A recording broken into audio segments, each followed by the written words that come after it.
ஸ்ரீ சிவசங்கரா தேவனே, ஸ்ரீ சிவசங்கரா தேவனே. Shankaram Sivashankaram.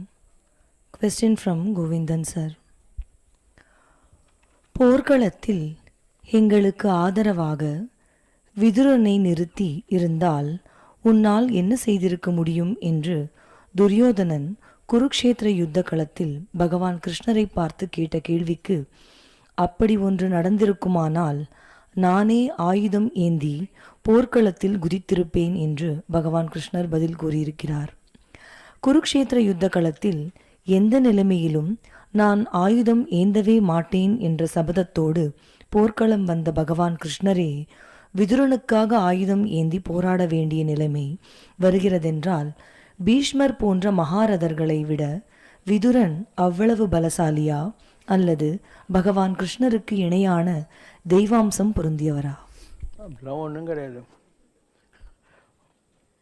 3 இவங்களை கூப்பிட்றாங்க, சந்ததி இல்லை அப்படின்னு சொல்லிட்டு. அவங்க அம்பாலிகா 3 பேர் சிஸ்டர்ஸ் இருக்காங்க இல்லையா, அதில் ஒருத்தி வந்து நான் ஏற்கனவே ஒருத்தனை லவ் பண்ணின்னு இருந்தான்னா நீ போன்னு சொல்லி துரத்தி விட்டுறாங்க. அவன் வந்து நீ யாருக்கிட்டையும் போயிட்டு வந்தால் வேணான்ன உடனே அவள் பீஷ்மருக்கு எதிரில் தன்னை நெருப்பில் இமுலேட் பண்ணின்னுட்டு செத்து போய் அவள் தான் பின்னால் பீஷ்மரை அழிக்கிறதுக்காக வந்த சிகண்டி.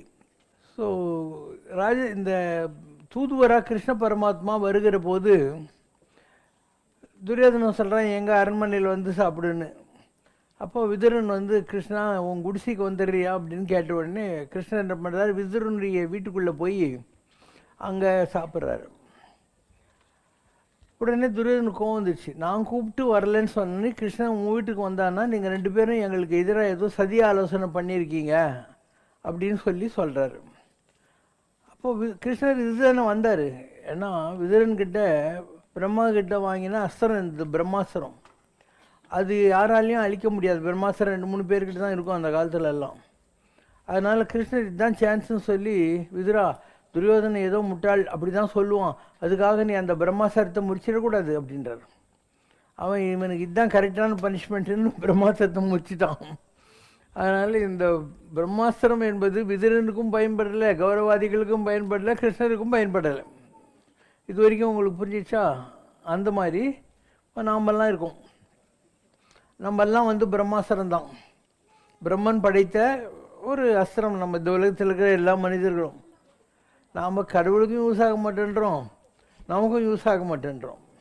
அதனால் இதெல்லாம் ஒரு சில தத்துவங்கள் நமக்கு உணர்த்துவதற்காக நம்ம பெரியவங்க சொல்லி இருக்கக்கூடிய பல்வேறு கதைகள்.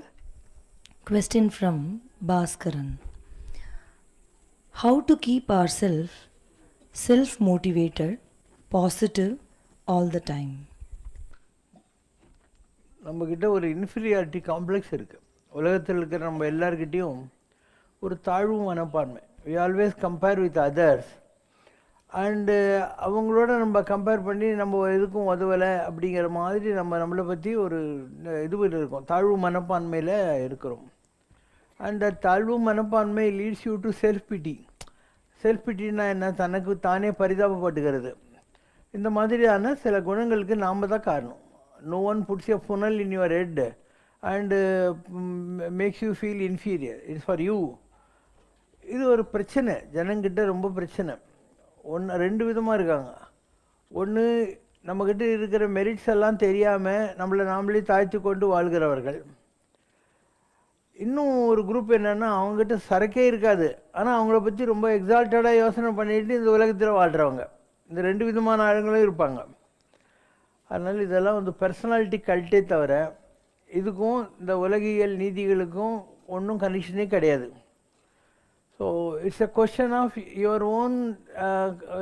அதாவது உங்கள்கிட்ட இருக்கிற அந்த குவாலிட்டிஸை தம்மின் மெலியாரினோம். நம்மளை விட கீழே இருக்கிறவங்கள நம்ம பார்க்கணும். எப்பயும் நம்மளோட மேலே இருக்கிறவங்கள பார்க்குற போது தாழ்வான பானம் தான் வரும். உனக்கு கொஞ்சம் விந்தி நடக்கிறேன்னு வை, காலே இல்லாதவனை பாரு, அப்போ பரவாயில்ல நம்ம நல்லா தாங்க இருக்கும். ஒரு ஷார்ட் சைட்டு இல்லை லாங் சைட்டு இருக்குதுன்னு வை, கண்ணே இல்லாதவனை பாரு, அப்போ உனக்கு நம்ம பரவாயில்லைங்கிற மாதிரி தோணிடும். இப்படி நம்மளை விட கீழே இருக்கிறவங்கள நம்ம பார்க்குற போது தான் நமக்கு நம்மளை பற்றி ஒரு செல்ஃப் எஸ்டீம் வரும். ஸோ நெவர் லுக் உனக்கு மேலே இருக்கிறவங்கள பார்க்காத, உனக்கு கீழே இருக்கிறவங்கள பாரு, இந்த ப்ராப்ளம் சால்வ் ஆகிடும்.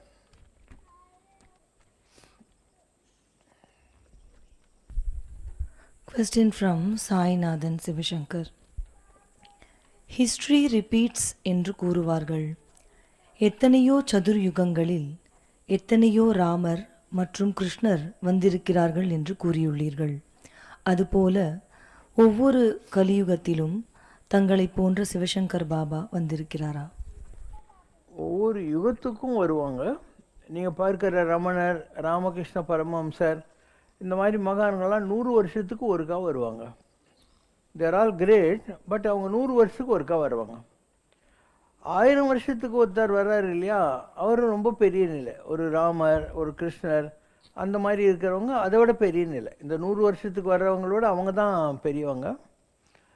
அண்ட் மோஸ்ட்லி இந்த 1000 வருஷத்துக்கு ஒருக்கா வர்றவங்க இருக்காங்க இல்லையா, அவங்கெல்லாம் அவதார புருஷர்கள் அப்படின்வாங்க.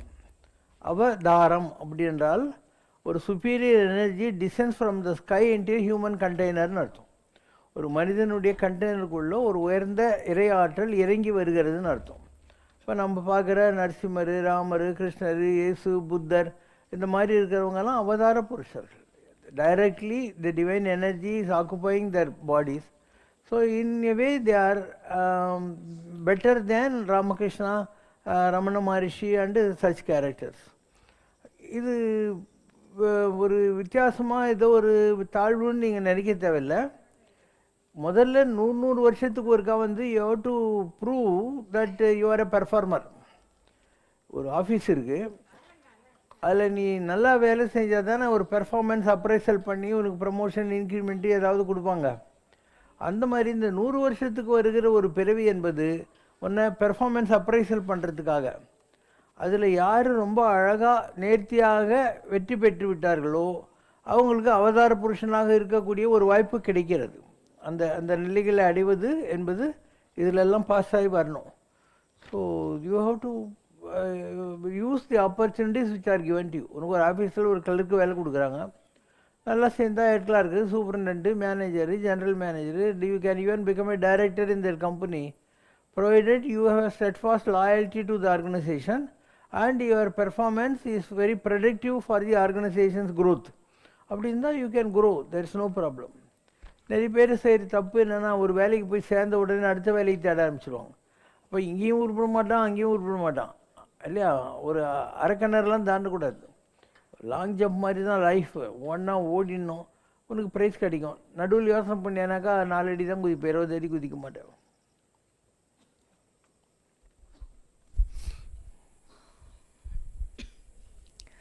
இன்றைய அறிவியல் யுகத்தில் மக்கள் ஒவ்வொரு ஆண்டும் லேட்டஸ்ட் அப்டேட் என தங்கள் அறிவையும் வாழ்க்கை முறையையும் புதுப்பித்து கொண்டிருக்கிறார்கள். ஆனால் இறைவன் விஷயத்தில் மட்டும் அரசர்கள் காலத்தில் பயன்படுத்திய கிரீடம், கவசம், ஆயுதம், தேர் ஆகியவற்றோடுதான் இறைவனை காண விரும்புகிறார்கள். இந்த நவீன காலத்தில் இன்றைய மக்களைப் போலவே பேண்ட், டிஷர்ட் அணிந்து காரில் உலாவரும் அவதார புருஷனான தங்களை இறைவனாக ஏற்றுக்கொள்ள பலரின் மனம் மறுப்பதற்கான காரணம் என்ன? லோகோ பின்னருசி. நீங்கள் பாண்டரங்கனை போய் பார்த்தீங்கன்னா பண்டரிப்பூரில் அவருக்கு பைஜமா குர்த்தாலாம் போடுவாங்க, மராட்டி ட்ரெஸ் இல்லையா, அந்த மாதிரி போடுவாங்க. ஸோ இது லோக்கல் கஸ்டம். இப்போ உங்கள் ஊர்லெல்லாம் இப்போ புளி சாதம், இந்த மாதிரி பொங்கல், இந்த மாதிரி பிரசாதம்லாம் கொடுக்குறாங்க. வடநாட்டுக்கு போனால் இந்த சுகர் கோட்டடு கடலை இல்லை, அதுதான் கொடுப்பாங்க. எந்த கோயிலுக்கு போனாலும் அதுதான் கொடுப்பாங்க. நம்ம ஊரில் பாரு, புளி சாதம், தயிர் சாதம், சுண்டல், விதவிதமான பிரசாதங்கள்லாம் இருக்குது. அதுவும் பெருமாள் கோயிலுக்கெல்லாம் போனேன்னாக்கா அங்கே சூப்பராக எல்லாம் தவளை, தோசை, அடை எல்லாம் கூட கொடுக்குறாங்க. பார்சாதி கோயிலுக்கெல்லாம் போனேன்னா, ஸ்ரீரங்கம் கோயிலுக்கெல்லாம் போனேன்னாக்கா. அதனால் இதெல்லாம் லோக்கல் கஸ்டம்ஸே தவிர ஜனங்களுக்கு கடவுள் என்னான்னு தெரியாது. அந்த எதுவும் தெரியாத காலத்தில் அவங்களுக்கு தெரிஞ்ச ஒரே விஷயம் அந்த நாட்டினுடைய கிங்கு தான். ஸோ அந்த கிங் எப்படி ட்ரெஸ் பண்ணுவானோ அப்படி கடவுளை ட்ரெஸ் பண்ணி பார்த்தாங்க. அண்டு கிங்கு வந்து ஒரு பேலஸ் இருப்பான்னா கடவுளுக்கு பேலஸ் மாதிரி ஒன்று கட்டினாங்க, அதுதான் கோயிலாச்சு. ராஜா தேரில் பல்லக்கில் போவானா, கடவுளையும் தேர் பல்லக்கில் கூட்டின்னு போக ஆரம்பித்தாங்க. இப்படி தான் நம்முடைய வழிபாட்டு சித்தாந்தங்கள் எல்லாம் உருவான. அப்படிலாம் எந்த சாஸ்திரத்தையும் இல்லை, இப்படி தான் அப்படி தான் எதுவுமே கிடையாது. ஸோ ஸோ நீ if you want you can worship in anyway. இப்போது பழனி ஆண்டவன் இருக்கார். பள்ளியில் நீ காலையில் போய் அவரை பார்த்தீங்கன்னாக்கா கோமணம் கட்டின்னு உட்காந்துருக்காரு, ஆண்டி பண்டாரமாக உட்காந்துருக்காரு இல்லையா? பழனி ஆண்டவனே நீங்கள் பள்ளியில் காலையில் போகிற போது கோமணம் கட்டின்னு பழனி ஆண்டியாக நிற்கிறாரு. சாயந்தரம் போய் பார்த்தீங்கன்னா ராஜ அலங்காரத்தில் நிற்கிறாரு. திருத்தணிக்கு போனீங்கன்னா வள்ளி கூட குடும்பம் நடத்தின்னுக்கிறாரு. திருப்பரங்குன்றத்துக்கு போனால் தேவியான கூட குடும்பம் நடத்தின்னுக்கிறாரு. சுவாமி மலைக்கு போனேன்னாக்கா அப்பனுக்கு பாடம் சொன்ன சுப்பனு சிவபெருமானுக்கு உபதேசம் கொடுத்துன்னு உட்காந்து இருக்காரு. திருச்செந்தூருக்கு போனேன்னாக்கா சோர்பத்ம கூட சண்டை கோழி மாதிரி சண்டை போட்டுன்னு உட்காந்துக்கிறாரு. அப்போ முருகர் யார் நீயே சொல்லு? வள்ளி கொடியும் தேவியானை கொடியும் குடும்பம் நடத்துகிற ஆளா, இல்லை காலையில் பார்த்த ஆண்டி பண்டாரமா, இல்லை சாயந்தரம் பார்த்த ராஜனா, இல்லை திருச்செந்தூரில் சூரவங்கோட சண்டை போடுற சண்டை கோழியா, இல்லை உபதேசம் கொடுக்குற சுப்பனா அப்படின்னா அவன் ஞானி. இப்போ ஞானி என்பவன் எதுவாக வேண்டுமென்றாலும் இருப்பான், எப்படி வேண்டுமென்றாலும் இருப்பான். அதனால் you can't understand how a jnani becomes. Murugan யார்? ஞானி. அவனை பற்றி அருணகிரிநாதர் சொல்கிற போது ஞான பூதரத்து உச்சிங்கிறார். ஞானத்துக்கு ஒரு பெரிய மலை இருந்து அந்த மலைக்கு ஒரு கிளைமேக்ஸ், ஒரு சம்மிட் இருந்தால் அந்த இடத்துல இருக்கக்கூடியவன் முருகப்பெருமான்கிற வார்த்தையை பயன்படுத்துகிறார். So it's your own level of understanding. இப்போ நீ காசி விஸ்வநாதர் இருந்தார், ஆதிசங்கரர் அவரை பார்த்துட்டு சக்கிலின்னு நினச்சார். 4 நாய் வேறு கூட்டின்னு வந்தார் அவர் வேறு ஏமாத்துறதுக்காக. அவர் தண்ணி தாகம் சொன்னீங்க குடிக்கிறியா அப்படின்னாரு. ஆன்றார். நீ ஒதுங்கிறது என் உடம்பை பார்த்தா எனக்குள்ளே இருக்கக்கூடிய ஒளியை பார்த்தான்ற போது இவர் யோசனை பண்ணுறார். பார்த்தா சிவபெருமான் தான் நிற்கிறாருன்னு தெரியுது. இப்போ நாம் தெய்வம் மானுஷ ரூபேனாங்கிற கன்செப்ட் புரியாததுனால தெய்வமே ஒரு மனித வடிவில் வந்தாலும் கூட நாம் ஏமாந்து போகிறோம். இதுதான் ப்ராப்ளம். பாசுபதாஸ்திரம் வேண்டி நின்றான் பார்த்திபன் அர்ஜுனன். ஸ்ரீசைல மல்லிகார்ஜுனத்தில் சிவபெருமான் அவனுக்கு எதிரில் ஒரு வேடனாக தான் வந்தார் இல்லையா? கேமஸ் ஏ ஹண்டர். இப்படி ஒவ்வொருத்தருக்கும் சுந்தரமூர்த்தி நாயனார் சொல்லி சோமாசி நாயனார் யாகம் பண்ணுற போது அங்கே காப்லர் வேஷத்தில் இவ பார்வதி எல்லாம் குறிக்காரி மாதிரி கனெக்ட் பண்ணி தான் சேர்ந்தார் சிவபெருமான். அதனால் எப்படி கடவுள் வருவார்ன்றதெல்லாம் புரிஞ்சிக்கவே முடியாது. கடவுள் எந்த வேஷத்தை வேண்டாலும் தட்டுன்னு வருவான். இன்னும் சொல்லப்போனால் எல்லா ஜனங்களும் அவங்கள புரிஞ்சிக்கக்கூடாதுங்கிறதுக்காகவே அவங்கள குழப்புவாங்க. மக்களுக்கு இவர் தான் கடவுள்னு தெரிஞ்சால் எதில் கும்பிட்டுட்டு லட்டு கொடு, பூந்தி கொடு, வடை கொடு, சொண்டை கொடுன்னு கேட்டுருவாங்க. அதனால் கடவுள் உங்களை குழப்பறதுக்காகவே உங்களுக்கு புரியாத மாதிரி வர்றார். எதுக்களாலும் எடுத்த மொழியாலும் சோதிக்க வேண்டாம், மிக்கு பரந்துள்ளன் ஜோதியான் கிழக்க வேண்டான்றார். ஆராய்ச்சி பண்ணி சொதப்பாதீங்க. கடவுள் எப்படி வேணாலும் இருப்பான், யாராக வேண்டும் என்றாலும் இருப்பான்னு தெரிந்து கொண்டால் உனக்கு கடவுள் கிடைக்கும். நீ இந்த கேலண்டர்லேயும் கொண்டைராஜ ராமலிங்கம் வரைஞ்சதெல்லாம் பார்த்து பார்த்து ஏமாந்துனே இந்தியானாக்கா உனக்கு என்டி ராமராவும் நரசிம்ம பாரதியும் சினிமாவில் வர்ற ராமரும் கிருஷ்ணரும் தான் கிடைப்பாங்க. ஏன்னா அவங்கெல்லாம் நடிக்க வந்த பாத்திரங்கள். இது பாத்திரமே. So it's for you to elevate yourself. உன்னை நீ பக்குவப்படுத்தி கொண்டால் அன்றி கடவுளை ஒரு நாள் புரிந்து கொள்ள முடியாது. இதுக்கு பேர் என்ன? மாயை. யசோதைக்கு கிருஷ்ணர் தன் வாயை திறந்து காட்டுறாரு. அப்போ உலகத்தில் இருக்கிற எல்லாத்தையும் அந்த வாய்க்குள்ளே பார்த்துட்டான் இல்லையா? அதுக்கப்புறம் கொஞ்ச நேரம் கழித்து மாயை வந்துடுதா, படவா மண்ணு தின்னியான் அப்படின்னு வாய் மேலே போட்டுன்னே இருக்கா. இப்போ பாருண்டான், பாருமீன்தான், பார் இழந்தான், பார் அளந்தான். பூமியை உண்டு காமிச்சார், துப்பி காமிச்சார். பாண்டவர்களுக்காக தூத்து போன போது நடந்து காமிச்சார். திருவிக்கிற அவதாரம் எடுத்து பூமியை அளந்து காட்டி பாடுறா எல்லாம் எனக்கு தான் சொல்லிட்டார். அப்போ பாருண்டான், பாருமீன்தான், பாரிழந்தான், பாரளந்தான். அந்த அளவுக்கு எல்லாத்தையும் பண்ணி காட்டினா கூட ஜனங்களுக்கு அந்த கடவுள் எவ்வளோ பெரிய ஆளுங்கிறது புரியறதில்லை. இவங்க திருவிக்கிற அவதாரம்னா குள்ள பையனாட்டம் வந்ததை பார்த்து ஏமாந்து போயிடுறாங்க. ஆனால் அவன் குள்ள பையனாம். கிருஷ்ணர் தன்னுடைய வாயை திறந்து காட்டுகிற போது அதில் என்னெல்லாம் தெரிஞ்சது அப்படின்னு சொல்கிறார். கிருஷ்ணனை பருத்த மத்து வச்சு யசோதை பொட்டுன்னு ஒரு அடி அடித்தாலாம். அந்த வாய் மேலே ஒரு ஈ உக்காந்துச்சான். அப்போ நாரணனை பண்வாய் இடைச்சி பருமத்தினால் அடித்த புண்வாயில் ஈ மொய்த்த போது, நாராயணனை அழகிய மொழிகளை வாய் இடைச்சி பருத்த மத்தினால் அடித்த புண் வாயில் ஈ மொய்த்த போது என்ன நடந்தது? வாரணங்கள் 8 மகமேருவும் கடலும் தாரணியும் எல்லாம் சலித்தனவால். அஷ்டதிக் பாலகர்கள் எல்லா கடல்களும் துடிக்குதான். அந்த மாதிரி வாரணங்கள் 8 மகமேறு மலை கடல் எல்லாம் அப்படியே துடிக்குதான். அப்போ பகவான் என்பது யார்? இந்த உலகத்தை எல்லாம் தன்னுக்குள் அடக்கி வைத்து கொண்டிருக்கக்கூடிய ஒரு விராட் விஸ்வரூபம். அதனால் கடவுளுக்கு ஒரு புண்ணில் வச்சா உலகத்தில் இவ்வளோ வெளியே நடக்குதுன்னு தெரியுது. ஒன்று மதுரையில் வந்திக்கிழவுக்காக அவர் பிட்டு சாப்பிட்டு மண்ணு சுமக்கிறேன்னு நல்லா தூங்குறாரு. அப்போ அரிமர்த்தன பாண்டியன் ஏண்டா தூங்குறேன்ட்டு அந்த வேஷத்தில் வந்திருக்கிற சிவபெருமானை அடிக்க போகிறாரு. அவர் சாப்பிட்ட புட்டு யாருக்குமே வரல, ஏன்னா அவர் சாப்பிட்டாரு. ஆனால் அவர் வாங்கின அடி இல்லை, அது அரிமர்த்தன பாண்டியன்லேருந்து எல்லாரும் முதுகலையும் ஒழிச்சான். அப்போ தான் அவன் பயந்து போய் மாணிக்க வாசகர் ஜெயிலிருந்து விடுவிக்கணும்னு சொல்லி சொன்னான். இப்போ உலகத்தில் எந்த ஒரு நல்லதும் கடவுளுக்கு போய் சேருகிறது. மற்றபடி அல்லதுன்னு சொல்கிறேன் இல்லையா, அதெல்லாம் அவங்கவுங்க கர்மாப்படி அவங்கவுங்க இந்த உலகத்தில் அனுபவிக்கிறாங்க. இல்லைன்னா ஒரு கிருஷ்ணர் சாப்பிட்டது, ஒரு சிவபெருமான் சாப்பிட்டது உலகத்தில் இருக்கிற எல்லாருக்கும் சேரணுமே, வரல. அப்போ நல்லதெல்லாம் அவன் எடுத்துக்கிறான், மற்றதெல்லாம் உங்களுக்கு சேருது. துரியோதனன் தான் அவன் கிருஷ்ணருடைய காலில் விழுற போது சொன்னானான், என் பாவத்தெல்லாம் உன் காலில் விட்டேன் அப்படின்னான். வாயில் சொல்லலை, சும்மா விழுற போது மனசுக்குள்ளே நினச்சிக்கினானா. கிருஷ்ணர் சிரிச்சினே சொன்னாராம், எனக்கு யார் எதை கொடுத்தாலே அது 1க்கு 100 திருப்பி கொடுத்துருவேனேன்னாராம். இப்போ இவன் பாவத்தை விடுறேன்னு சொன்னான், கிருஷ்ணர் 100 அவனுக்கு நான் திருப்பி கொடுத்துட்டேன்ற வார்த்தையே சொல்கிறாரு. அதனால் கடவுளுக்கு நாம் எப்பயுமே பாவத்தெல்லாம் கொடுக்கக்கூடாது, நல்லதெல்லாம் விட்டுருக்கிறதுலையே. எப்படி அதிகமான இருந்தான், தனக்கு கிடைச்ச கருநெல்லி கனியே ஔவையாருக்கு கொடுத்தான். பாரி இருந்தான், ஒரு கொம்பு இன்றி வாடுகிறதேன்னு சொல்லி முல்லை கொடிக்கு அவன் தன் தேரையே கொடுத்தான். ஒரு மயில் குளிரில் வாடுதுன்னு தெரிஞ்ச உடனே பேகன் தன் மேல் இருந்த பட்டு உத்தரியத்தை கொடுத்தான். அந்த மாதிரி நம்மக்கிட்ட இருக்கிற நல்லதை மற்றவங்களுக்கு கொடுக்கணுமே தவிர, நமக்கு உதவாதுன்னு நினைக்கிற எதையும் யாருக்கும் நீ கொடுக்கவே கொடுக்க. உனக்கே உதவாதுன்னா ஏன் மற்றவங்களுக்கெல்லாம் கொடுக்குறேன். ஒரு ஆள் யோசனை பண்ணான், எது நம்ம கடவுளுக்கு கொடுக்கணும்னு யோசனை பண்ணினே தான். சீப்பு பார்த்தான், இது நம்ம ப்ரெஷ்ஷு கழுவுறதுக்கு உதவும். ப்ரெஷ்ஷை பார்த்தான், சீப்பு கழுவுறதுக்கு உதவும்னு நினச்சான். அண்டு வேஷ்டியை பார்த்தான், இது ஒய்ஃப் கிட்ட கொடுத்தா ஊடு மாப் பண்ணுறதுக்கு வச்சுக்கொள்ளேன்னு நினச்சான். இப்படி ஒவ்வொன்றையும் பார்த்துன்னு போகிறான். எல்லாம் ஒரு வகையில் யூஸ் ஆகுது. நிறைய பேர் வீடு மாற்றுற போது பழைய மரம் தட்டு முட்டு சாமான்லாம் போட்டு அதுக்கு லாரிக்கு வேறு கூலி கொடுப்பாங்க. எதுவுமே விட முடியாது நம்மளால். என்ன தான் கொடுக்குறதுன்னு தெரில. அப்படியே யோசனை பண்ணிட்டு டாய்லெட்டில் போய் உட்காந்தோம்.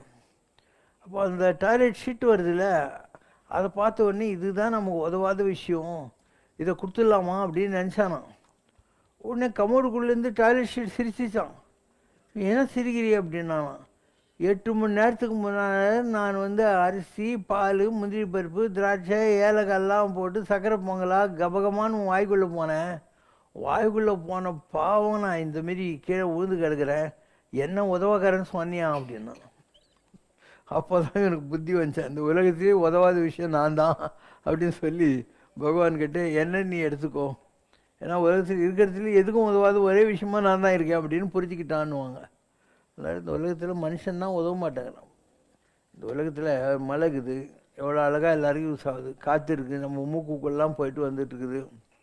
ஆற்றுல தண்ணி ஓடுது, அது குளிக்க எலக்ட்ரிசிட்டி எடுக்கிறதுக்கு, விவசாயத்துக்கு எல்லாத்துக்கும் யூஸ் ஆகினேக்குது. இந்த மனுஷன்தான் எதுக்குமே யூஸ் ஆகிறதே இல்லை.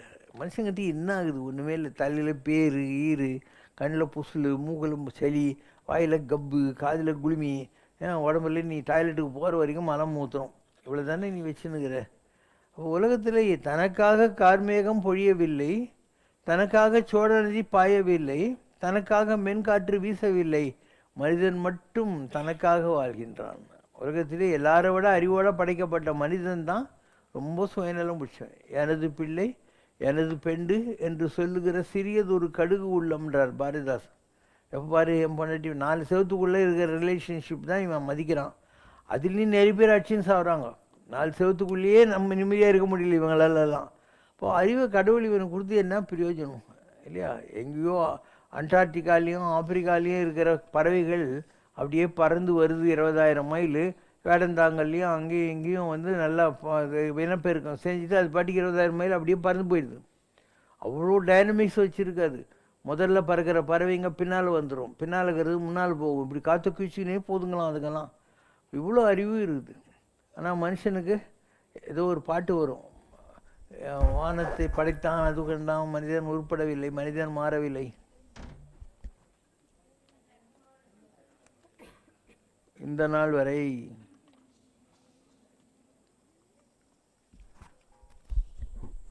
இந்த நாள் வரை வந்த நாள் வரை இந்த நாள் முதல் மனிதன் வானம் மாறவில்லை. வான்மதியும் மீனும் கடல் மலரும் மண்ணும் கொடியும் சோலையும் நதியும் மனிதன் மாறிவிட்டான், மதத்தில் ஏறிவிட்டான். நிலை மாறினால் குணம் மாறுவான், பொய் நீதியும் நேர்மையும் பேசுவான். தினம் ஜாதியும் பேதமும் கூறுவான், அது வேதன் விதி என்றோதுவான். மனிதன் மாறிவிட்டான், மதத்தில் ஏறிவிட்டான்.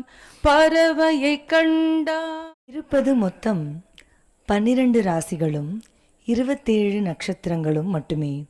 ஆனால் எண்ணற்ற மகான்களும் அவதார புருஷர்களும் இந்த அனைத்து ராசி நட்சத்திரங்களிலும் அவதரித்திருக்கிறார்கள். அவ்வாறு இருக்கும்போது இந்த நட்சத்திரம் சரியில்லை, இந்த ராசி பிரச்சனைக்குரியது, ஆண் மூலம் அரசாளும் பெண் மூலம் நிர்மூலம், பூராடம் போராடும் என்பது போன்ற கருத்துக்கள் மக்களிடையே எப்படி உருவாகி நிலை பெற்றன? ஜோசியக்காரங்க அவங்களுடைய பழப்புக்காக இந்த மாதிரிலாம் ரொம்ப கண்டுபிடிச்சிட்டானுங்க விதவிதமாக. அதுக்கப்புறம் அவன் பரிகாரன்னுவான், தகுடுன்னுவான், மோதிரன்னுவான், இந்த அங்கே போகணுவான், இப்படியெல்லாம் நடக்கும். ஜோதிடம் தன்னை இகழ்னு எல்லாம் தெரிஞ்ச மகாகவி பாரதியார் ஏன் சொல்கிறான்னா, ஜோசியம் தப்பு இல்லை, ஜோசியம் சொல்கிறவன் தப்பு. என்ன பண்ணுறான், உன்னை பயங்காட்டினாக்கா அவனுக்கு துட்டு கிடைக்கும், பரிகாரம் பூஜைன்னு சொல்லி. இல்லை ஒன்று முகஸ்துதி பண்ணாக்கா 10 ரூபாய்க்கு 100 ரூபாய் போட்டு வருவோம் தட்டில். நமக்கு முகஸ்துதியும் நல்லதில்லை, நம்மளை பயங்காட்டுறதும் நல்லதில்லை. அப்போ ஜோசியம் பொய்யானதுக்கு காரணம் ஜோசியம் அல்ல, ஜோதிடர்கள் தான். அது ஒரு கரெக்டான ஜோசியங்கள்லாம் இப்போ இல்லை. இங்கே அபிராம்புரத்தில் 18 இது ஒரு இதில் ஒருத்தர் இருந்தார், காவிசேரி சுப்பிரமணிய சாஸ்திரிகள்னு பேர். காவிசேரி பாலக்காட்டுக்கிட்டே இருக்குது. நல்லா ஒரு 80 வயசான கழவர். அவர்லாம் அந்த காலத்து ஜோசியனுங்க, சும்மா கன்னு மாரி ஜோசியம் சொல்லுவாங்க. 5 ரூபா தான், அது கூட அவர் கேட்க மாட்டார், நீ ஏன் போட்டு வந்தால் தான் உண்டு. 5 ரூபா. காவிசேரி சுப்பிரமணிய சாஸ்திரிகள் அவர் சொல்லுவார், ஜோசியம் மேத்தமெட்டிக்ஸ் ஆகும். வித்வான் லட்சுமணன் இருந்தார், அவர் பிருகுநாடின்னு சொல்லி ஓஷியார்பூர் பஞ்சாபில் போய் அதெல்லாம் படிச்சுட்டு வந்து எம்ஜிஆருக்கு சொல்லி இங்கே திண்டுக்கல் பக்கத்தில் ராஜகாளியம்மன் கோயில் கட்டி மாயத்தேவரை நீ கெலிக்க வைக்கணும், அப்போ தான் நீ வந்து இதாவான்னு சொல்லி மாயத்தேவர்னு யாருக்கும் தெரியாது வந்தாலும் நிற்க வச்சு எம்ஜிஆர் ஒரு பை எலெக்ஷனில் ஒரு புது கட்சி ஆரம்பித்து ஒரு ஆள் கெலிச்சு தம்பிங் மெஜாரிட்டியில் வந்ததாக சரித்திரமே கிடையாது. அது ஓஷியார்பூர் நாட்டில் போய் வித்வான் லட்சுமணன் படிச்சுட்டு வந்து சொன்னது. அதே வித்வான் லட்சுமணன் என்னை பார்க்கறதுக்கு நிராங்கரைக்கு வந்தார். என்னை பற்றி 18 வாரம் எழுதினார். அவருடைய பாலஜோதிடம் பத்திரிகையில் 18 வாரம் என்னை பற்றி எழுதினார். அவரே அதை ஒரு புக்காக போட்டு 1000 காப்பி கொண்டாந்து என்கிட்ட கொடுத்து, என்னால் உங்களுக்கு கொடுக்க முடிந்த காணிக்க அப்படின்னார். பாலஜோதிடம் அவர் கொடுத்துட்டு போனார். அப்போ எவ்வளோ பெரிய ஜோசியர், எம்ஜிஆருக்கே ஜோசியர் இருந்தவர், அவருக்கு ஏதாவது நல்லது பண்ணணுங்கிறதுக்காக எம்ஜிஆர் அவரையும் இதையும் பேசுகிறது மணியனையும் பார்ட்னராக போட்டு இதே வீணின்னு ஒரு சினிமா எடுத்து அதில் வந்த பணத்தை அவங்க 2 பேருக்கெல்லாம் கொடுத்தாரு. ஸோ அந்தளவுக்கு பெரிய ஜோசியங்க. அவங்க 18 சாப்டர் நம்மளை பற்றி எழுதினாங்க. அதெல்லாம் யாருக்குமே தெரிய மாட்டேங்குது. இவ்வளோ பெரிய ஜோசியர் என்னை பற்றி புகழ்ந்து அவருக்கு என்ன ஆக வேண்டியது? ஜனங்களுக்கு இதெல்லாம் நம்பிக்கையே இல்லை. காஞ்சியில் மகாபெரியவர் இருந்தார், யாராலையும் தப்பு சொல்ல முடியாது. ஒரு ஒளிவு மறைவற்ற ஒரு வாழ்க்கையில் இருந்தார். போங்கடா, அவர் மகா தபசி 12 வயசில் வந்து 77 வருஷமாக பூஜை பண்ணின்னு உக்காந்துருக்காரு, எல்லாரையும் ஒரு மாதிரி தான் பார்க்குறாரு அப்படின்னு சொல்லி வேணா சொல்கிறான். அங்கே நான் போக மாட்டேன். சரி சத்ய சாய்பாபா கிட்ட போகலான்னா அவர் பொம்மைலாம் வாரிப்பார், எனக்கு வேணான்னு. எந்த சாமியாரை பற்றி சொல்லி இவன் உருப்படக்கூடாதுன்னு சத்தியம் பண்ணி பிறந்திருக்கானா, அதனால் அவரை பற்றி ஏதாவது நெகட்டிவாக தான் சொல்லுவானே தவிர கடைசியில் எங்கேயோ ஒரு மரத்தடி 1.5 ஜோசியர்கிட்ட போய் 1000 10,000 பரிகாரம் பூஜை மாந்திரிகம் தாந்திரிகம் பண்ணி ஏமாந்து போடுவானுங்க. ஸோ ஜனங்களை திருத்தவே முடியாது. இவங்க தான் எல்லாத்துக்கும் காரணம். ஜோசியத்தில் ஒரு தப்பும் இல்லை. ஜோசியம் பார்க்க போகிறவன் தான் எல்லா தப்பையும் பண்ணுறான். ஆலயங்களில் பவித்ரோத்சவம் மற்றும் பிரம்மோத்சவம் கொண்டாடப்படுவதன் உள்ளார்ந்த காரணங்கள் என்ன? நீங்கள் எல்லாம் செல்ஃபோன் வச்சுருக்கிறீங்க, அப்பப்போ சார்ஜ் பண்ணிக்கிறீங்க இல்லையா? இது ஒன்று தான் இருக்குது, நான் சார்ஜ் பண்ணிட்டு வந்து பேசுகிறேன்னு சொல்கிறேன். அந்த மாதிரி தான் கோயிலில் இருக்கிற சாமின்றது ஸ்டோர்டு எனர்ஜி. எந்த கோயிலில் எந்த சிலையாக இருந்தாலையும் அதுக்குள்ளே ஸ்டோர் பண்ண எனர்ஜி தான் இருக்குது.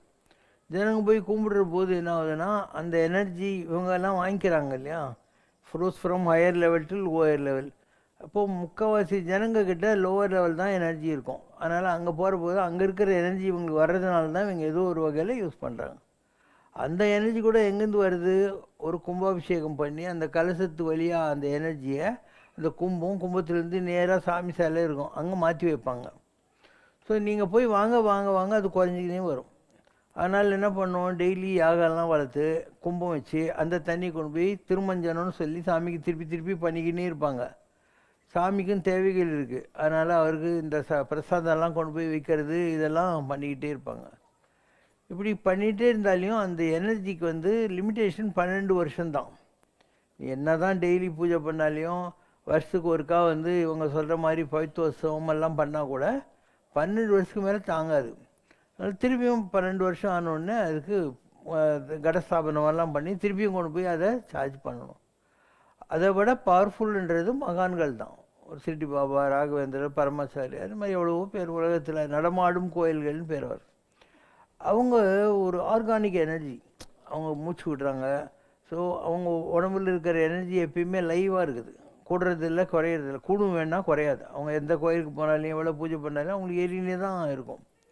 அதனால் இந்த நடமாடும் கோயில்கள் இருக்கு இல்லையா, இதுக்கு பவர் ஜாஸ்தி. படமாடும் கோயில்களுக்கு பவர் சார்ஜ் பண்ணினே இருக்கணும். அதுக்காக தான் இந்த மாதிரியான சம்பிரதாயமான ரிச்சுவல்ஸ் எல்லாம் வச்சுருக்காங்க.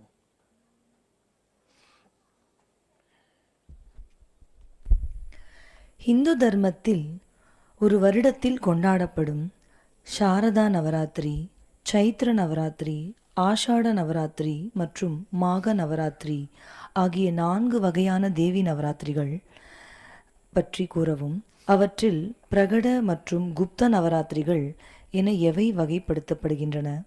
மேலும் ஒவ்வொரு நவராத்திரியும் எந்த காலத்தில் என்ன நோக்கத்திற்காக கொண்டாடப்படுகின்றன? நம்ம ஊரில் கம்மி வெயில் இல்லை ஜாஸ்தி வெயில், எப்பயாவது மழையை பார்க்கலாம். வடநாட்டில் தான் 4 சீசன் இருக்குது. ஆட்டம், வின்டர், ஸ்ப்ரிங், சம்மர், இந்த மாதிரி 4 இருக்குது. ஸோ அந்த 4 காலம் இருக்கு இல்லையா, 3 × 4 12 மாதம். ஸோ ஒவ்வொரு சீசன் முடிகிற போதும் அந்த சாமிகளுக்காக இதெல்லாம் கொண்டாடுறாங்க. நம்ம ஊரில் இதெல்லாம் இல்லை. இங்கே வந்து ஹாட் ஹார்ஸ் இதுதான் இருக்குது. இப்போ மதுரையில் கள்ளழகர் இறங்குறாரு. மதுரை மீனாட்சி அம்மனுக்கு வந்து பூஜைலாம் பண்ணுறாங்க சித்திரை பௌர்ணமின்னு. ஏன் பண்ணுறாங்க? மதுரையில் சித்திரை மாதம் பயங்கரமாக வெயில் இருக்கும். அதனால் ஒரு ரிச்சுவல் அது. அந்த தண்ணியெல்லாம் கொண்டு போய் சாமி கொண்டு சாமிக்கு பாவம் வைத்து கொட்டியிருக்குமேன்னு சொல்லி அதை குளிர் வைக்கிறது, குளிப்பாட்டி வைக்கிறது, அதுக்காக தான் பண்ணுறாங்க. இதெல்லாம் லோக்கல் கஸ்டம்ஸே தவிர நீ பண்ணாலையும் பண்ணலனாலையும் சாமி தான். அந்த கல் எல்லாமே நீ கொண்டு போய் வச்சதே தவிர இந்த உலகத்தில் எல்லா இடத்துலையும் கடவுள் தான் இருக்கார். அப்போது ஓசை ஒலியெல்லாம் மானாயினியும் கடவுள் தான். இந்த உலகத்தில் இருக்கக்கூடிய ஆடு, இது ஆறு, மலை எல்லாமே கடவுள் தான். கடவுள் இல்லாத ஒரு வஸ்து இந்த உலகத்தில் இல்லவே இல்லை. ஆர்த்த பிறவி துயர்கடை ஆர்த்தாடும் தீர்த்தங்கள் நீயே ஆனாய் அப்படிங்கிறார். எங்களுடைய கடுமையான பிறவியினுடைய கஷ்டங்கள் போவதற்காக நாங்கள் மகிழ்ச்சியாக போய் குளிக்கிற தீர்த்தங்கள்லாம் நீ தான். அதனால் பெருமாளுக்கு என்ன பேர்? தீர்த்த நாராயணன் அப்படின்னு பேர். தீர்த்தங்களில் நான். அப்போது அந்த தீர்த்தங்களில் வந்து எல்லா தீர்த்தமே அவனே தான் இருக்கான்னு பேர். அதனால தான் தீர்த்த நாராயணன் வார்த்தையை சொன்னேன். ஸோ ராமர் அயோத்தியிலிருந்து கிளம்பி வராரு. ஸோ கங்கையில் குளிக்கிறார். கங்கையில் குளிக்கிற போது கங்கை தாய் எந்திரிச்சு வந்து அவரை பார்த்து கும்பிடுதான். பாருளோர் பாதகம் எண்ணில் நீக்குவர். பூமியில் இருக்கிறவங்கெல்லாம் அவங்க பண்ண பாவத்தெல்லாம் எங்கிட்ட கொண்டாந்து விட்டு போகிறாங்கப்பா.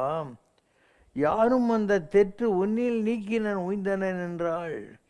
நான் பண்ண பாவம் அவங்ககிட்டருந்து வாங்கினேன் இல்லையா, அதெல்லாம் நீ குளிச்சதுனால போயிடுச்சுப்பா, ரொம்ப தேங்க்ஸ் அப்படின்னாலாம். அதனால் எந்த ஒரு புண்ணிய நதியும் கூட மக்களால் பொல்யூட் ஆகுது. அந்த பொல்யூட் ஆகிறத யாரோ மகான்கள் இந்த மாதிரி போய் குளிக்கிற போதோ இல்லை நீங்கள் தீர்த்தவாரின்னு சொல்லி திருப்பதி கோயில்லையோ மற்ற கோயில்கள்லையோ சாமிக்கு தீர்த்தம் எடுத்துன்னு போகிறதுக்கு முன்னால் அந்த வாட்டரை ப்யூரிஃபை பண்ணி கலசத்தில் தூக்கின்னு போகிறீங்க. பெரிய பெரிய வாட்டர் ஃபால்லாம் இருக்குது திருப்பதி மலை மேலே. தும்புரு தீர்த்தம், ராமகிருஷ்ண தீர்த்தம், குமாரதாரா, இதெல்லாம் இருக்குது. நான் போய்க்கிறேங்கெல்லாம். ஸோ அங்கே போய் இந்த சித்திரை மாதம் இந்த மாதிரி நாட்களில் அந்த தண்ணியை கலசத்தில் மந்திரம் ஊதி கொண்டாந்து பெருமாளுக்கு அபிஷேகம் பண்ணுவாங்க. அந்த தண்ணியை கொண்டாந்து சுவாமி புஷ்கரனில் கொட்டுவாங்க. ஸோ எல்லாத்துக்கும் நம்முடைய நம்பிக்கையும் எண்ணங்களும் தான் காரணம். ஒவ்வொரு பருக்கையிலையும் கடவுளுடைய பெயர் இருக்குது. கானே வாலே கா நாம் தானே தானேமே லிக்காய அப்படின்னுவாங்க. இதை நீ தான் சாப்பிட போகிற அப்படின்னு ஒவ்வொரு பருக்கையிலையும் எழுதி வச்சுக்குங்கிறான். அந்த மாதிரி இந்த உலகத்தில் இருக்கிற எல்லா தண்ணியுமே புனித நதிகள் தான். காஞ்சி பரமாச்சாரியார் இருந்தார். அவர் இந்த கண்டமுடு ரயில்வே ஷெட்டுங்களில் அழுப்பி பார்த்துக்குவார். ராத்திரியில் நடந்து போகிற போது இருட்டாச்சுன்னா அண்டு அழுக்கான குட்டை இல்லை, அதில் போய் குளிப்பார். அவங்க சொல்கிறாங்க, சாமி இருங்க, நாங்கள் போய் கிணத்துல சேர்ந்து கொண்டாந்து தண்ணி உங்களுக்கு கொடுக்குறோன்னு. இல்லை, பவித்திரமாக வந்த ஜலத்தை இந்த மாதிரி பொல்யூட் பண்ணது நாம் தானே, அதனால் நாம் தான் இதை குளிக்கணும் அப்படின்னு வரான். அதாவது அதை பியூரிஃபை பண்ணணுங்கிறதுக்காக அந்த மாதிரி மகான்கள் அழுக்கு தண்ணியிலையும் குளிச்சிருக்காங்க. இந்த உடுப்பி மதுவ மடாதிபதிகள்லாம் வர்றபோது அவங்க இந்த இதில் கிணத்து தண்ணியில் தான் குளிப்பாங்க. அதனால் தாசப்பிரகாஷ்காரர் அவங்க வீட்டுக்கு பின்னால் ஒரு கிணறு வச்சுருந்தார். மதுவ மடாதிபதிகள் கிணத்துல தண்ணி சேர்ந்து தலைமையில் கொட்டிக்குவாங்க. So it's a question of your own thinking. எது சுத்தம் எது சுத்தம் இல்லைங்கிறதும். நாம் தானே இந்த தண்ணியெல்லாம் பொல்யூட் பண்ணுறோம். தண்ணி என்ன பாவம் பண்ணிச்சுன்றது. நதியின் பிழை என்று நறும்புணல் இன்மை அப்படிங்கிறார். ஆற்றுல தண்ணி வரலன்னு சொன்னால் அது ஆற்றோட தப்பு கிடையாது, ஆகாசிலிருந்து மழை பெய்யலன்னு அர்த்தம். இது விதியின் பிழை, நீ வெகுண்டது என்னை, விதி சதி செய்துப்பா, நீ இதுக்கு போய் கோச்சிக்கலாமா அப்படின்னு ராமாவதாரத்தில் ஒரு டைலாக் வருது. லக்ஷ்மணன் பார்த்து ராமர் சொல்கிற மாதிரி. அதனால் எல்லாம் நல்ல விஷயந்தான். இப்போ மரம் செடி கொடி எல்லாம் இருக்குது இல்லையா, நீ விடுற கார்பன் டை ஆக்சைடெலாம் அது வாங்கி உன் மூக்குக்குள்ளே ஆக்சிஜனாக கொடுத்து நிற்குது. அப்போ நீ முட்டாளுன்னு நினைக்கிற, இல்லை கிள்ளி போடுற ஒரு மரமும் செடியும் கொடியும் உனக்கு இவ்வளோ யூஸ் ஆகுது. நீங்கள் நெகட்டிவாக தானே கொடுக்குறீங்க. நீ கொடுக்குறது கார்பன் டை ஆக்சைடு தானே, அதுதானே உனக்கு ஆக்சிஜனை கொடுக்குது. நீ உன்னுடைய மலமூத்திரங்கள், உன்னுடைய பேடு ஏரு, இதெல்லாம் தான் உலகத்துக்கு கொடுத்துன்னு இருக்கிற. அதுங்கெல்லாம் உனக்கு நல்லது தான் கொடுக்குது. அப்போது உலகத்தில் அது எல்லாத்தையும் விட நாம் தான். ஏதோ ஒரு பாட்டு கூட பாடினாங்க, உலகத்தில் நல்லவர்கள் நாங்களா நீங்களான்னு ஒரு பாட்டு முந்தானத்து கூட பாட சொன்னேன். புண்ணியம் செய்தவர்கள் நாங்களா, இல்லை பூமியை ஆளுகின்ற நீங்களா? என புதிர் போட்டு கேட்கும் கேள்வி ஒன்று, அதை புரிந்து கொண்டால் அர்த்தம் பல உண்டு. மூங்கில் சொன்னது ராமமூர்த்தியின் கைவில்லாக வளைந்தேன் என்று. பாறை சொன்னது அவன் பாதம் பட்டு பாவையாக தெளிந்தேன் என்று. மண் சொன்னது திருமகளை தந்து மருமகனாய் அடைந்தேன் என்று. இவையெல்லாம் கேட்கும் கேள்வி ஒன்று, என்ன சேவை செய்தீர் என்று. மனிதர்களே என்ன சேவை செய்தீர் என்று.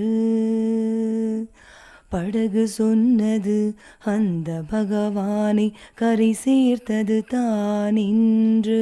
பாதுகை சொன்னது 14 ஆண்டு அயோத்தியை ஆண்டோம் என்று. பறவை சொன்னது தர்ம பத்தினியை சிறையெடுத்தது யாரென்று. இவையெல்லாம் கேட்கும் கேள்வி ஒன்று, என்ன சேவை செய்தீர் என்று. மனிதர்களே என்ன சேவை செய்தீர் என்று. அவ்வளோ நல்ல பாட்டு பாரு, எல்லாமே அழகாக சொல்லியிருக்காங்க. இந்த மாதிரி நிறைய பாட்டு இருக்குது. ஒன்று கடவுளில் பார்த்துட்டு, நான் உனக்கு தண்ணியில் அபிஷேகம் பண்ணணுன்னு நினைக்கிறேன், நீ கங்கையை தலையில் வச்சுன்னுக்கிற. நான் உனக்கு அர்ச்சனை பண்ணணுன்னு நினைக்கிறேன், இந்த உலகத்தில் எல்லா பூவும் நீ படித்தது தானே. பழங்களை கொடுக்கணும்னு நினைக்கிறேன், எந்த பழம் நீ படைக்காதது. இப்படி வரிசையாக சொல்லிக்கிட்டே எனக்கு தெரியுது நீ எவ்வளோ பெரிய ஆள், நான் என்கிட்ட ஒன்றுமே இல்லை ஒன்று கொடுக்கறதுக்கு, என்ன கொடுத்துட்றேன் அப்படின்ட்டு. தன்னையே தனக்கு தரும் திருப்பதம்ங்கிற வார்த்தையை சொல்கிறாங்க. இன்னொன்று, நீங்கள்லாம் என்னையா பக்தி பண்ணுறீங்க, சபரி மாதிரி உனக்கு ஊட்ட தெரியல, யசோதை மாதிரி கொஞ்சம் தெரியல, இப்படி வரிசையாக எல்லாரை பற்றியும் சொல்லிவிட்டு அவங்கெல்லாம் என்ன மாதிரி பக்தி பண்ணாங்க, நீங்கள்லாம் என்ன ஒன்றுத்துக்கும் உதவாது பக்தி பண்ணுறீங்க, அப்போ கடவுளுடைய அருள் உங்களுக்கு எப்படி கிடைக்கும் அப்படிங்கிற மாதிரி நிறைய நம்மக்கிட்ட இருக்குது. பெரியவங்க பெரிய விஷயங்களை ரொம்ப சாதாரணமாக நமக்கு புரிய வச்சுருக்காங்க. எல்லாம் அழிஞ்சு போயிட்டுருக்குது. இப்போ நம்மளும் ஏதோ ஒரு கோயில் வச்சுருக்குறோம், கொஞ்சம் கொஞ்சம் நல்ல விஷயம்லாம் சொல்கிறோம் எல்லாம். இல்லைன்னா இன்றைக்கி உள்ள சொசைட்டியில் இந்த பசங்க ஸ்கூலுக்கு போதுங்கோ வருதுங்கோ. பழைய காலத்தில் தாத்தா பாட்டி உட்காந்து அவங்களுக்கு ராமஸ்கந்தம் அனுமந்தமெல்லாம் சொல்லி தூங்க வச்சுருந்தாங்க. இப்போ தாத்தா பாட்டிக்கும் மரியாதை இல்லை. ஏன்னா வருமே எல்லா இடத்துலையும், நீ வேலைக்கு போகணும் கேள்வியே திட்டுறா, சும்மா உட்காந்துக்கிற போய் ஹோட்டல்லையாவது கணக்கு எழுது அப்படின்வான். ஸோ இன்றைக்கி மரியாதை இல்லை, அன்பு இல்லை, காரியவாதம், சுயநலம் எல்லாம் வந்ததுனால நல்ல விஷயங்கள் நமக்கு எடுத்து சொல்கிறதுக்கு கூட ஆட்கள் இல்லை. அதுக்கு தான் இந்த ஆன்மீகம் என்பது ஏதோ ஒரு ஊருகா மாதிரியாவது இன்றைக்கி இருக்குது. ஒரு கோயிலுக்கு போனால் அதுவும் நம்ம பசங்க நிறைய தெரியும் உங்களுக்கெல்லாம் இல்லை, எல்லாம் ஞானிங்க ஆயிட்டாங்க. நான் தாடி தான் வரணும். ఏమీ సేతురాలింగా ఏమీ సేతురా ఏమీ సేతురాలింగా ఏమీ సేతురా గంగ ఉదగము తెచ్చి నీకు లింగ పూజలు చేదమంటే బొయ్ బొయ్ బొయ్ బొయ్ గంగ ఉదగము తెచ్చి నీకు లింగ పూజలు చేదమంటే గంగనున్న చేప కప్ప ఎంగిలంటున్నది లింగా గంగనున్న చేప కప్ప ఎంగిలంటున్నది లింగా அம்மையோடு அப்பனென வந்தவர்க்கு மங்களம், ஆசானும் தெய்வமுமாயானவர்க்கு மங்களம், இத்தரை துயர்கள் எல்லாம் தீர்ப்பவர்க்கு மங்களம், ஈஸ்வராவதார சிவசங்கரர்க்கு மங்களம்.